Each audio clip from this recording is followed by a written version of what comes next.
तो मैं और मेरी फ्रेंड आई है आज गैस की बुकिंग करवाने, जो कि हमें इतना दूर आना पड़ रहा है। वैसे भी गैस की कमी है, हम लोग इंडक्शन में खाना बना रहे हैं। तो आप मेरी फ्रेंड से भी पूछ सकते हैं क्या हाल है।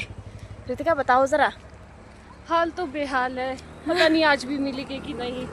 हम भटक रहे हैं कब से लेकर गैस के लिए, लेकिन हमें गैस नहीं मिल रही है।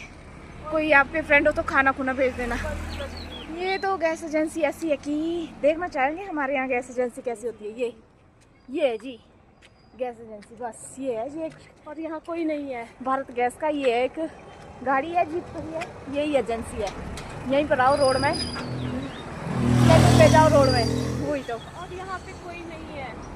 वही तो, कोई भी नहीं है, शायद बंद हो गई होगी। अबे तो बड़ी मुश्किल से खाना कैसे बनाएंगे। आज भी हमें निराशा हाथ लग चुकी है, बट हम उस निराशा को आशा में बदलेंगे, क्योंकि अब हम जाएंगे और आइसक्रीम लेके खाएंगे। हाँ, Bye सुबह से bye. खाना नहीं खाया। Bye guys.